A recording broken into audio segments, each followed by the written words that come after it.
You guys are doing well. I'm like not feeling super great. That's why I started late because I was like, I don't even know if I'm gonna be able to stream because I haven't been feeling good this week. Um, but I'm feeling a little bit better. I took some medicine and we'll just see how it goes. Hopefully, we can do everything tonight. I definitely want to play Invincible Versus at least a little bit so I can get that Omni-Man skin, and then we can worry about getting good at the game after it comes out.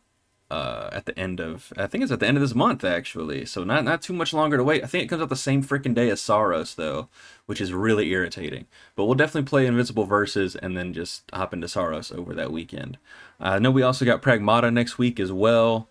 I'm gonna pick that up. I'm debating on which version I should get, if I should do PC, Xbox, PlayStation, or Switch. I'm leaning towards Switch because I had so much fun playing the demo, and it works fine on Switch.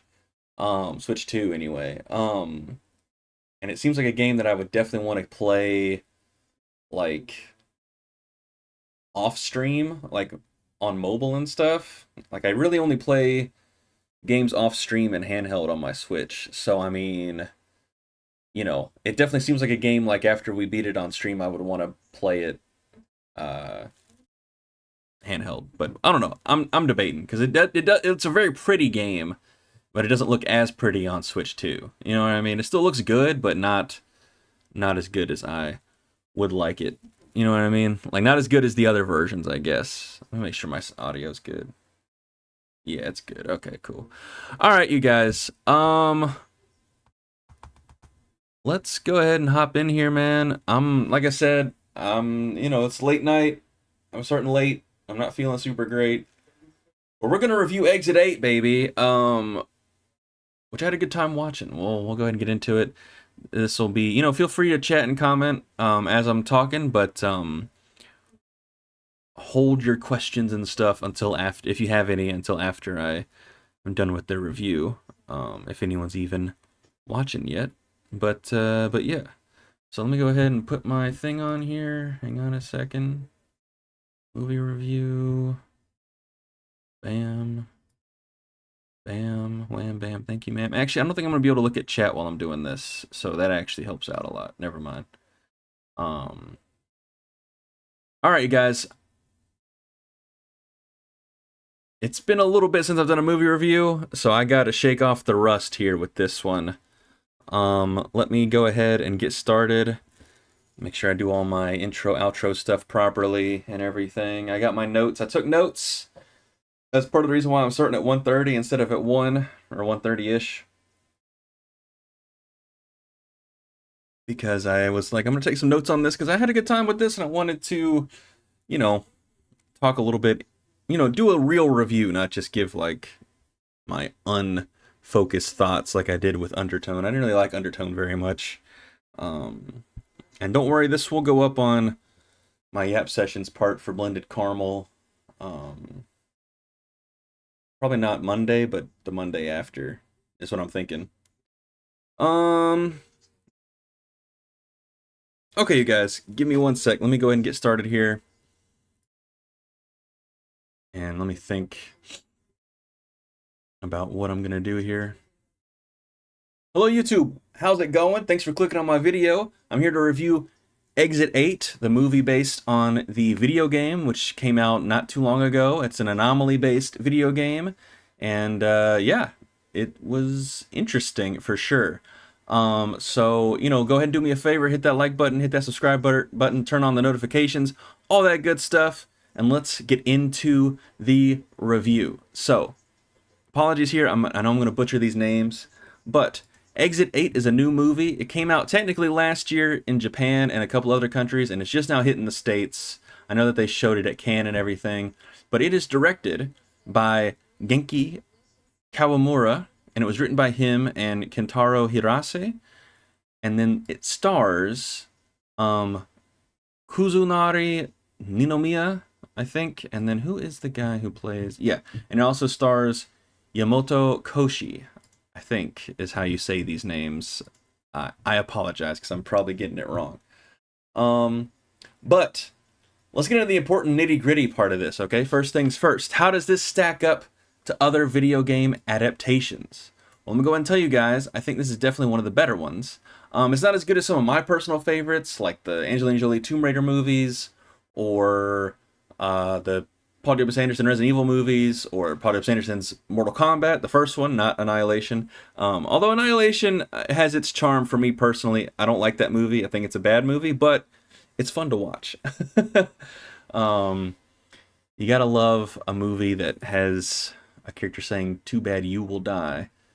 Anyway, I definitely think it's one of the better ones, and it's definitely better than the usual video game adaptation output. And that could be because this is outside of the Hollywood system, but it also could just be that this is a type of game that lends itself to a more cinematic approach. You know, I've long felt that like games that are very story heavy should not be adapted into movies because, you know, first of all, video games borrow a lot from film language, which, you know, makes sense. Like I have issues with like The Last of Us being adapted, for example. I think like it's the snake eating its own tail, right? The thing that makes The Last of Us so special is, as a video game, is not just the gameplay elements, but also that they're taking storytelling that you would see normally in like an Oscar-worthy drama or an HBO prestige series and putting it into a video game. You know what I mean? That's always, I feel like, what's made a lot of Naughty Dog stuff, especially once they got out of the PS2 era, very good. You know what I mean? I think Naughty Dog's always been very good at storytelling and everything. They've definitely been a big pioneer as far as that goes in gaming. But this is a video game that's very light on story. As a matter of fact, it doesn't really have any story aside from the fact that you're a guy in like a subway station and you gotta spot anomalies until you reach exit 8. But it does have a lot of like, you know, I would say like depth that you can draw out of it, and meaning that you can draw out of it. And, you know, you can have some fun, you can expand this. And that's definitely why I think this movie works so well, where like other video game movies have failed. And there's three things in particular that this movie does that I absolutely love. Number one, lots of references to The Shining. Not just in like the visual language, but also just, you know, how like bright everything is. And there's also one moment in particular, which also I noticed in the game. I did not play this game before I saw it, but I did watch Markiplier play through it, funny enough. I think I'm going to pick it up, though, on my Xbox or my PC or something. There's also a sequel or something like that. It's from the same dev, and maybe it's a spiritual sequel. I can't remember what that's called, but you're on the actual subway train, and everything. This is also, I'm totally messed up here. This will be a spoiler-free review, by the way. So this is my spoiler-free review for the Exit 8. Sorry, I want to get that out of the way as well. That's why I only mentioned 2 cast members and not the other ones, because I don't want to, especially if you've only played the game and you're going into this without watching the trailer or anything. There's stuff that they do that'll surprise you. And same goes for yeah, anyway. I don't want to ruin anything for you. The other thing it does, which also is kind of sort of building off of its references to The Shining, is that it takes its time. This is not afraid to slowly build and escalate that horror.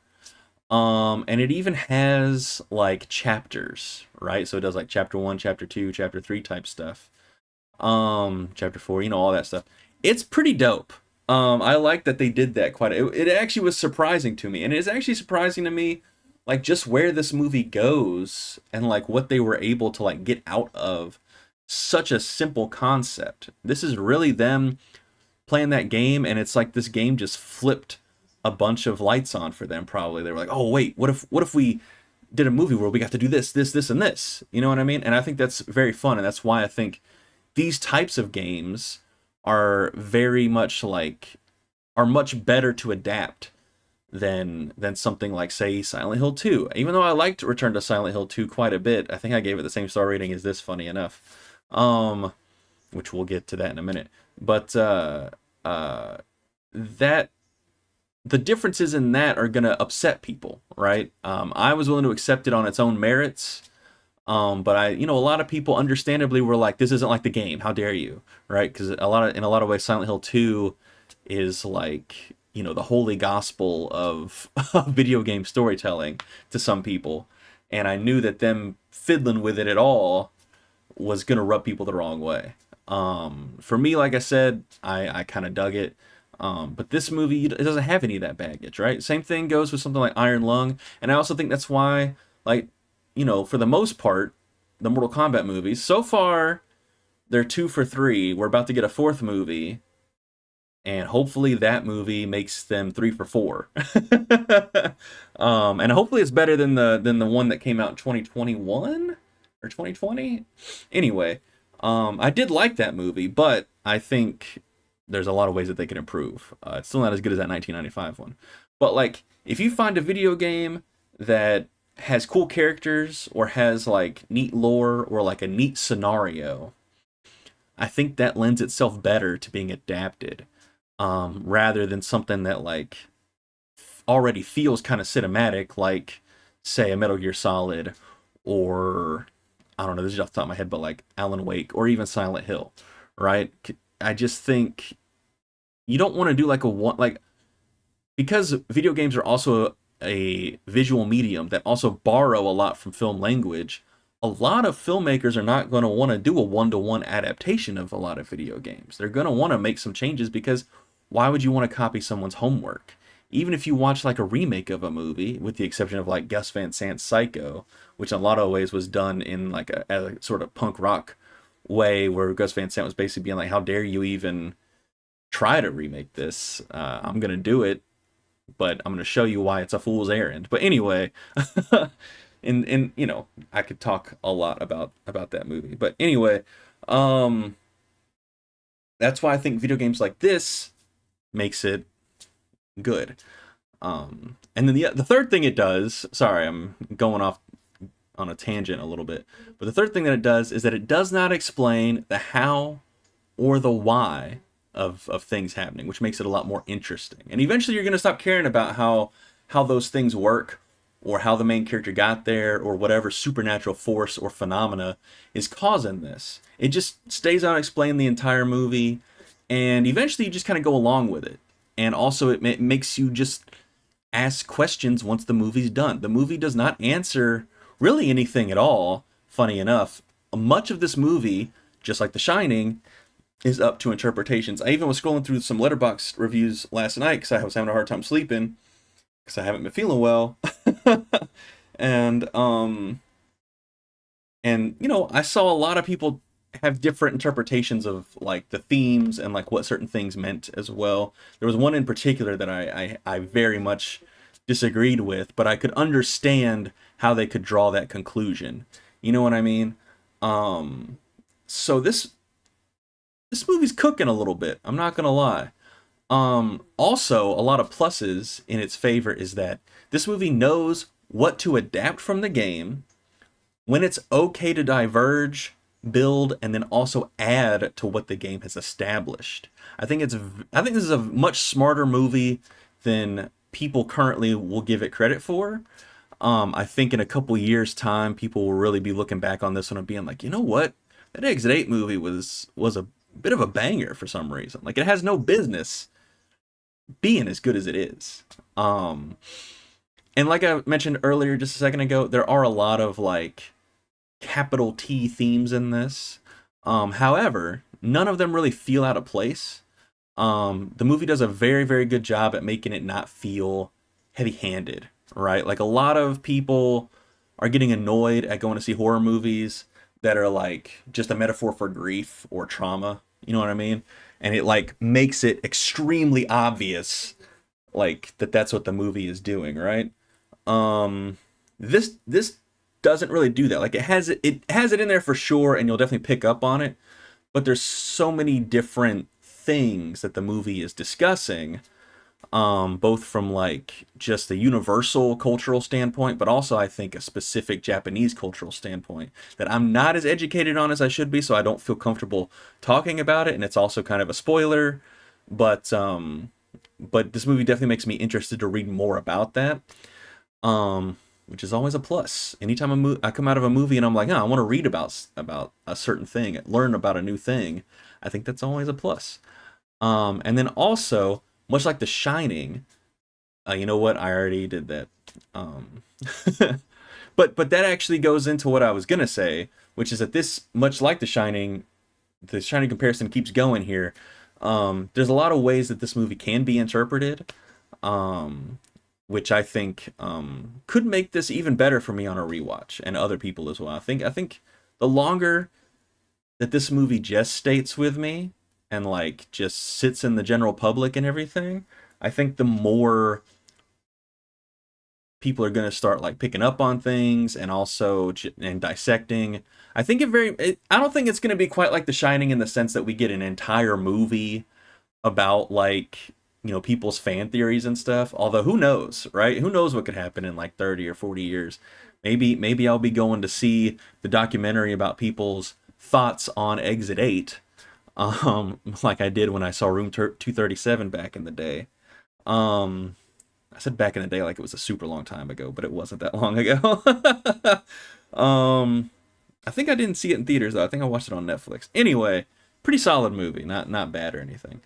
Um, and going off of that, this is a movie that easily could have been a boring or even a tedious one, right? Because it's very much like a guy walking through a subway, just looking at stuff. You know what I mean? Not exactly the most visually engaging of ideas, but it very, very deftly avoids doing that by consistently revealing new aspects that just can't help but keep anyone who's watching this interested in what's going on.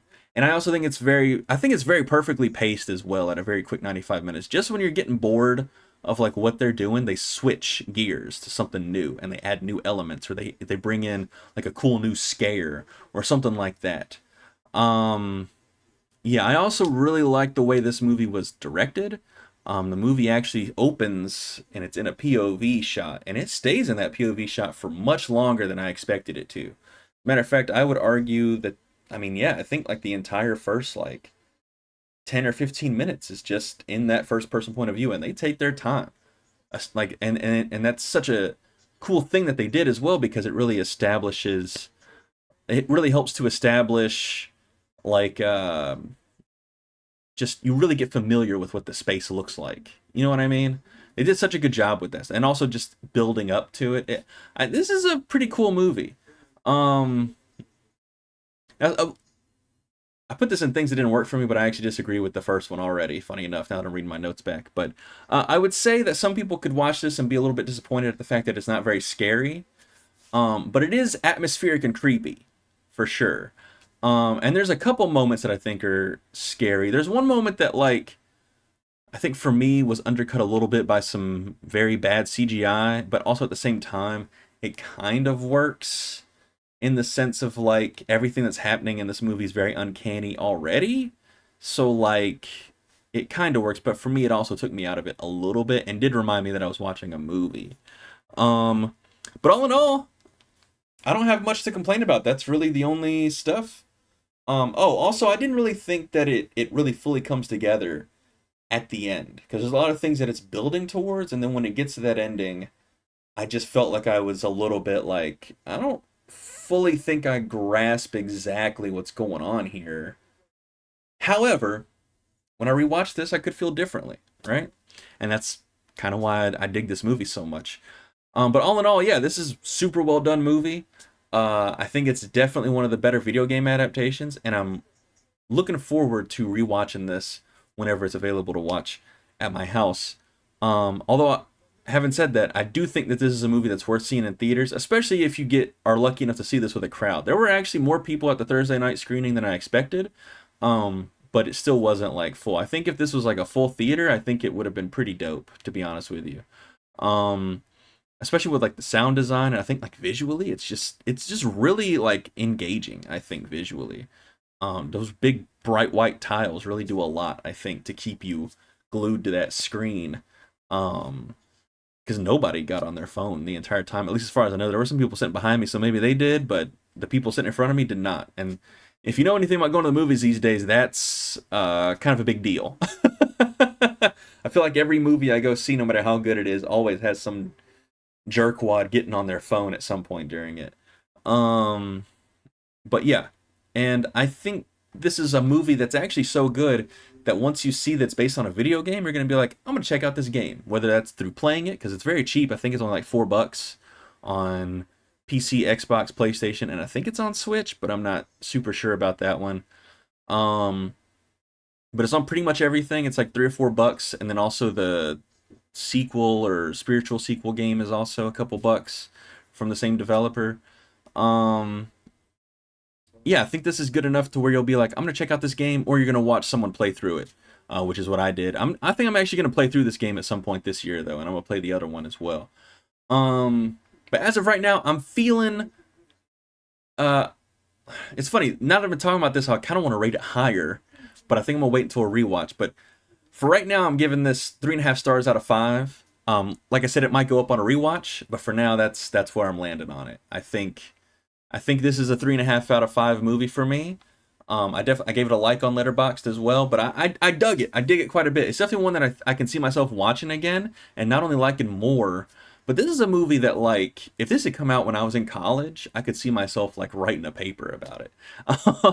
Funny enough, I know that like when I say that, people are like, "Oh, Jesus." I have fun talking and writing about movies. So for me, that's very high praise. Someone else might hear that and be like, "Jesus, this guy's annoying." But anyway, yeah, I'm giving it 3.5 stars out of 5. If you've seen this, let me know what you thought about it down in the comments down below, or if you plan on seeing it, let me know. Based on my review and everything. And you know what? If there's a movie that you'd like to see me review on the channel, let me know, and I will put it on the list and get around to it at some point.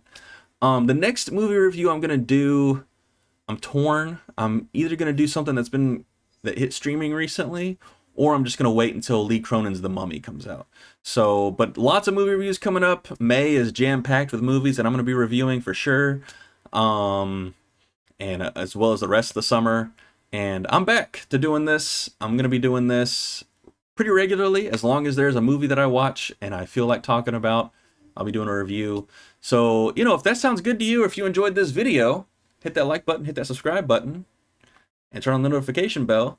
And yeah, I'll see y'all in the next one, I think it's going to be the review for The Mummy. I think that's going to be my next movie review. Although, now that I think about it, I might review the Mortal Kombat movies. I'm thinking about doing it before. Yeah, you know what? We're going to review the Mortal Kombat movies, because I already wanted to do it before the new one came out, and that's what we're going to do, I think. So anyway, because I love Mortal Kombat. It's one of the few things that I like really geek out on. But anyway. All right, guys. See y'all later. Peace. Hey, what's up, guys? How's it going? We're going to have some fun tonight. We are going to review Lee Cronin's The Mummy, and I'm a Lee, so hopefully, I enjoyed it. We'll see. But we're also going to play this game called Don't Play This. We'll see if we regret doing that. And also, we're playing Mouse PI tonight. I'm pretty excited to try that out. Yeah, so that's pretty much what we got going on tonight. And I will change my camera to be in black and white once we have, the Mouse PI thinks that. Let me see my main scene really quick. See where okay, I think that's fine. Alrighty. Okay, let me go back to webcam. So, I think we're just gonna go ahead and get started. Let me turn that off, and then let me pull up my stuff here. Yeah, I think we are good to just go ahead and get started. Let me do something though. Alrighty, here we go. Let's try this. Take 1. Let's see if we get it in one take. Hopefully, I don't have to do too much editing or anything. I think I got some okay notes here. So anyway, alrighty. Well, YouTube, how's it going? Been a little bit since I've done like an actual movie review, but I'm back. And today I'm reviewing Lee Cronin's The Mummy, a movie that I had very high hopes for multiple reasons. Number 1, because I liked the director's last movie, which is Evil Dead Rise. Number 2, I like mummy stuff. Who doesn't, right? And number 3, I'm a fellow Lee. And hopefully I don't want this Lee to let me down, basically. So anyway, let's go ahead and get into the review. And let me just start with the stuff that I liked. So, first thing that I'm going to start off with is, I think the movie looks pretty good for the most part. Very solid cinematography from Dave Garbett. There are a few times when I'm like, it's got that modern, like, there's like a couple times when I'm like, all right, it's a little flat. More flat than I would like. But most of the time I would say, let me take my headphones off, sorry. Most of the time I would say this looks very, very good. Let me make sure my sound is going. Sorry, guys. Yeah, it is. Okay, good, good, good. Alrighty. Yeah, for the most part, this looks really, really good. Um, and the cinematography also helps it with its. This is a very moody and atmospheric movie, and Dave Garbetz or Garbett or Garbet. I mean, I don't know how you pronounce his last name, but definitely his cinematography is a big part of the reason why this has such a moody and atmospheric feel to it. Um, you know what? I'm actually going to add something to. Let me see here to what I didn't like. Alrighty. Um, so yeah, I really liked how moody and atmospheric this was, and I liked how the cinematography looked. Thought that was pretty great. You know what I mean? It's never like too dark. You know what I mean?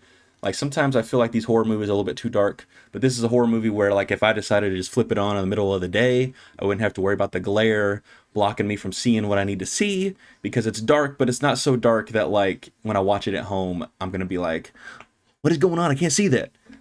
um, but yeah, I also liked all of the Egyptian stuff, which I mean that's cheating a little bit because I'm always gonna like that, even if it's like bad stuff. I feel like Egyptian theming and Egyptian locations and stuff like that. I feel like it's a bit of a cheat code for me personally, just because I always like that stuff. I've always been drawn to the Mummy movies, both the Brendan Fraser and the Boris Karloff, as well as all the Hammer horror stuff. Um, like the Mummy a lot, so I have high hopes.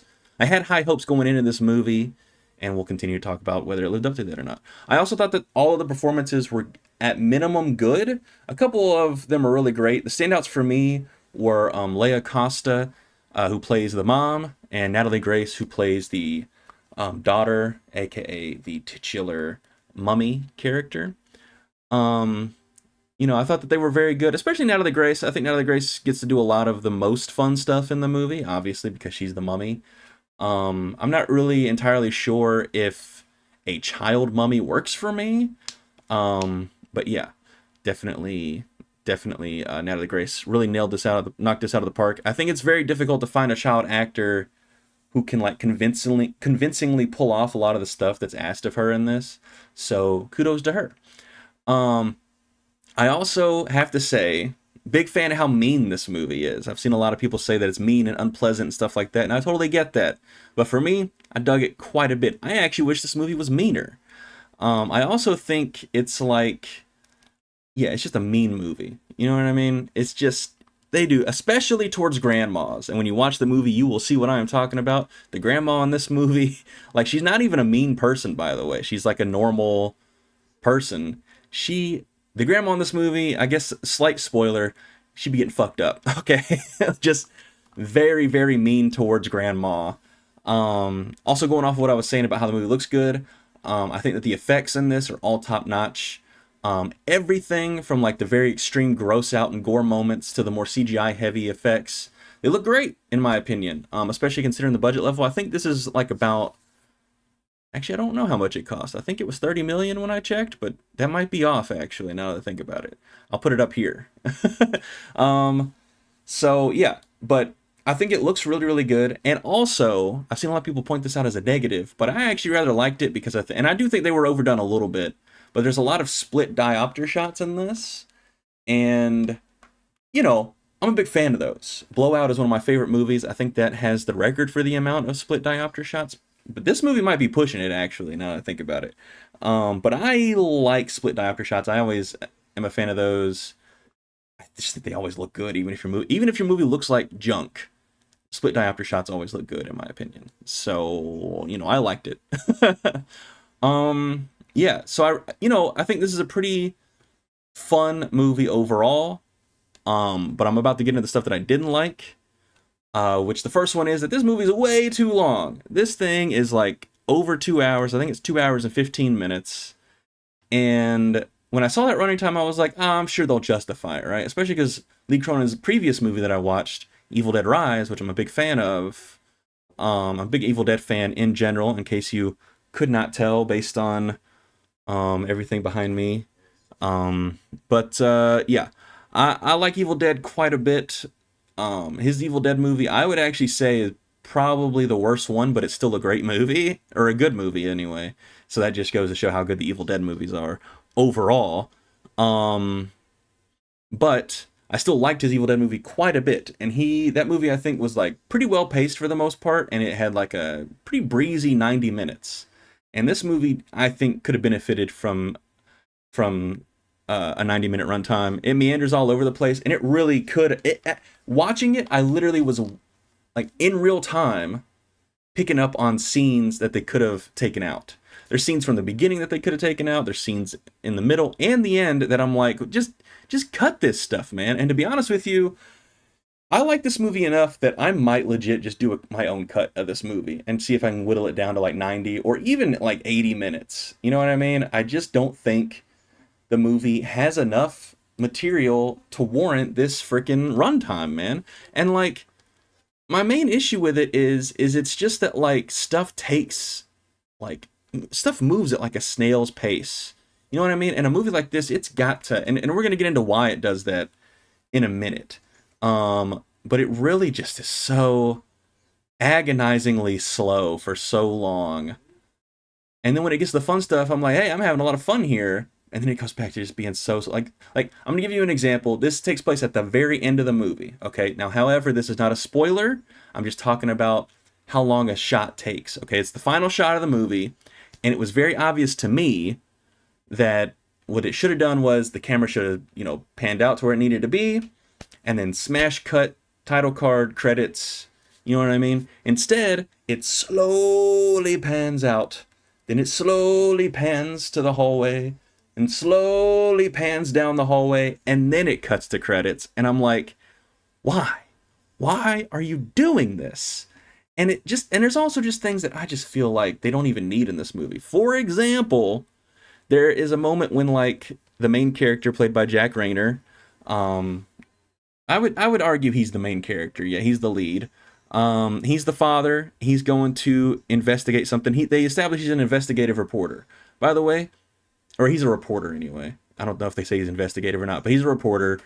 He never really uses his reporting skills at all. He does do some detective work in this, which is good, but his detective work leads him to go to a professor of like archaeology and stuff, as mummy movies often have and feature, which I don't mind. But it's completely pointless. Like, every single thing that this guy tells him, I feel like, other than like the translation of like what he's bringing him, I'm like, okay, well, how is this guy going to feature into this anymore? And he just is not there in the movie anymore. I was like, what is going on here? And there's even a moment, it's so funny to me. They have this professor guy who's there to explain to you, the audience, as well as the character, like what he learned, okay?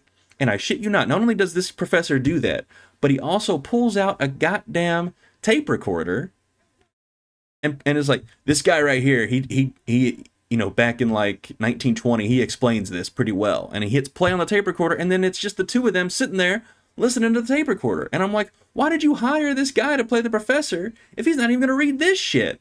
That doesn't make any sense, man. It really ticked me off. I'm not going to, I was like, you're really just wasting my time here. Like you could just have this guy explain it, and it would take, like you see what I'm talking about? Adding in like hey, I got this tape recorder here of this guy from the 20s, this other professor from the 20s. We're gonna listen to this now after I've already said some stuff. And then they listen to it, and then the professor continues to say some stuff, and I'm like, why did you even have the tape recorder? Other than it being like a reference to Evil Dead, you know what I mean? It was weird. I'm like, just have the professor say this. Why is he here? Anyway, yeah, it really needed to be edited down. Also, music's too loud.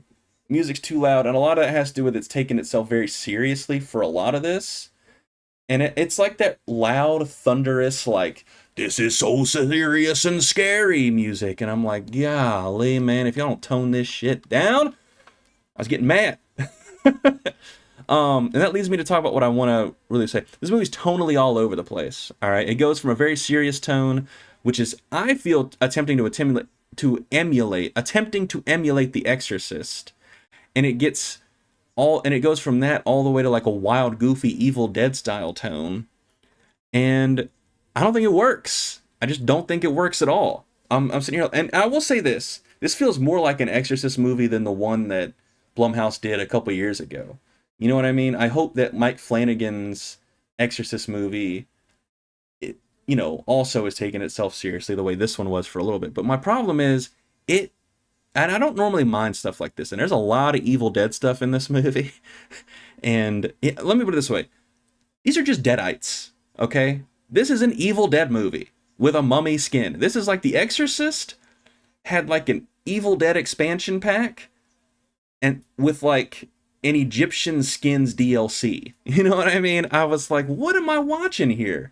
This is crazy. Because I was like, okay, this is like The Exorcist, then it's like Evil Dead, but there's no mummy stuff really. Like there is mummy stuff, but it's like more just like aesthetic. You know what I mean? It doesn't feel like a mummy movie. It feels like The Exorcist meets Evil Dead. And like the way that the mummy acts, as well as like some other things, it really is just Evil Dead stuff. And it gets, I actually think this movie, in my opinion, has funnier comedic like slapstick moments than Lee Cronin's Evil Dead movie. You know what I mean? I think that movie does have some like some very dark, humor as far as like the gore and stuff goes. But this one I think actually has more of that, which I think is weird, especially because like they're trying to be so serious with this. And uh um and I don't know. I just was like, and then all of a sudden they're not. They're trying to be so serious with this, and then all of a sudden they're not serious anymore. And I'm like, what's going on here? There's especially stuff in the third act. I like all of this stuff. This is why I'm so torn on this movie, because I like all this like Evil Dead style stuff. In this movie, it's just that like the movie doesn't work. You know what I mean? It's just you're trying to fit puzzle pieces together that don't go together. You know what I mean? This should have been like just a mummy movie. I actually really don't even understand why they were like, oh yeah, let's have it be a kid. And even though the title of this, people have been clowning on this a little bit because it's got the director's name on top of it or whatever. I wonder if like John Carpenter was making movies today, if people would do that. They probably would. Maybe they did it back then as well. Who knows? But if this was like a Johannes Roberts movie, I could understand that, especially since he emulates John Carpenter quite a bit in his films. This one, I feel like they did it just so people would stop being like, is Brendan Fraser going to be in this? But you know how you get around that? You just call this movie The Sarcophagus or Sarcophagus or something like that, right? Just find an Egyptian. By the way, there's a lot of sarcophagus stuff in this movie. So yeah, you could have just called it The Sarcophagus. You know what I mean? I think that's a much better title, and I think people's expectations of this would be a lot different if if it didn't have the mummy in the title. Because this, I don't know. Like I said, it's a very mean-spirited movie, which is going to turn a lot of people off. But it's also just an Evil Dead movie. And that gets me into my other thing, which is the ending of this movie is like a complete cop-out. It's such a like cut and dry, like black and white happy ending style thing. I'm not going to spoil what happens or anything like that, but it's very like black and white. And what annoys me about that is this movie has such an intriguing idea and concept, right? Which is like, I don't want to spoil anything, but I mean, we've seen the trailers and stuff, but like, their daughter Katie gets abducted to become the mummy or whatever. There's a reason why. But what I'm going to say here is there's an aspect of this movie that is very much like having to do a necessary evil in order to keep real like world destroying evil at bay. You know what I mean? Does that make sense? And they totally just dropped the ball on that for some reason. It's such an interesting idea. And the bad guys who abduct Katie and stuff like that, in my opinion, aren't really bad guys, but they bend over backwards and add all these extra scenes to make you go like, yeah, that chick who took Katie, bad lady, bad lady. And they go out of their way to make her seem bad when in reality, like, she's in this like really difficult position, which is that she's gotta like, I don't know, I don't want to get into anything with spoilers or anything, but I just think that like a lot of stuff in this movie is just totally like, it's just weird and janky, and overall this movie's just really disappointing.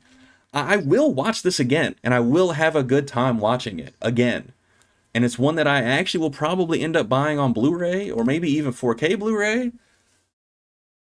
But like, and especially just to revisit those Evil Dead style sequences, because I do like a lot of the stuff in the third act in this quite a bit. And I like a lot of the gross out stuff in this. and I'm glad that they were willing to go there. And there's a lot of shock factor things that I feel I feel like having it be a child ups the shock factor a lot. And for me, that feels cheap. And I think a lot of other people are also going to feel like it's cheap as well. You know what I mean? And I will say this, there's a lot of moments in this movie where the characters just seem like they're kind of dumb. Um, like, let me put it this way: when they bring Katie home, at first I'm like, okay, I can understand why they would. Because when I was watching the trailers, I was like, how are they going to justify bringing this chick home? She looks dead. You know what I mean? How are they going to be able to take care of her? But the mom character is a nurse, so she feels she can take care of her and stuff. And at first things, to this movie's credit, they don't immediately make Katie weird. However, having said that, once she gets to the house, it doesn't take long for her to start doing shit that I'm like, yeah, she needs to be in a facility, and y'all can come visit her and stuff until they figure out what the heck's wrong with her. You know what I mean? Um, like y'all need a second opinion, bad. Um, and that would have been interesting, right? If they ended up taking Katie to a facility and she goes full mummy inside this facility with all these medical people around and stuff, that could have been really interesting. But I don't know. The whole entire movie just feels like it dropped the ball, and I don't know. Because of that, I'm gonna have to give it 2.5 stars out of 5. And I do like this movie for the most part, but it's just a very frustrating movie because it's way too long. It's tonally very inconsistent. I don't necessarily mind a movie that like goes back and forth in tone a lot, because that's just life as well, right? You'll have like in the same span of a singular 24-hour period, you can go from like being extremely happy, having a good time with your buds or whatever, to like the worst, most life-altering things happening to you. So I really don't mind movies that like play around with tone and switch tone up like on a dime. But this, I don't know, this just didn't work for me completely. I don't know. There's something about this movie that I was watching and I was like, I don't know, this kind of sucks, even though there's a lot of stuff in here that I like. So I don't know. Because of that, I'm giving it 2.5 stars out of 5. And yeah, I'm still gonna watch whatever Lee Cronin's next movie is, and I'm gonna watch this one again at some point. Funny enough, they have the Evil Dead Burn trailer playing in front of this exclusively. I don't know how long it's gonna be exclusive there. Hopefully, they release it online next week. I would hope. Because I don't think this movie's gonna make a lot of money, unfortunately. Um, but I got there literally when the title card popped up, and I was like, "Shit, no way! That sucks for me." Because I'm a huge Evil Dead fan, and I really wanted to see the trailer. I didn't know that they were I didn't know that they were attaching the Evil Dead Burn trailer to exclusively to the Mummy, or I would have made sure I got there early enough to see it. But yeah, I don't know. The movie's just kind of like whatever. You know what I mean? It was fine. It's fine. So anyway, guys, hope you enjoyed my review. If you did, hit that like button, subscribe, all that good stuff. I'm going to be reviewing the original Mortal Kombat movies, both the 1995 one and the one from the Mortal Kombat Annihilation, before the new Mortal Kombat comes out. And I'm also going to do reviews for Anne Hathaway's Mother Mary and whatever else is coming out before May hits. Because every single movie in the world has decided to come out in May for some reason. I'm also going to review the new Mark Wahlberg, Paul Walter Hauser comedy that's on Amazon Prime. I'm going to watch that probably tomorrow or Sunday, and then I'll do a review when I can. But anyway, guys, like I said, if all that stuff sounds intriguing to you, then you should subscribe, and you should turn on that notification bell. And I'll see y'all in the next video. Peace.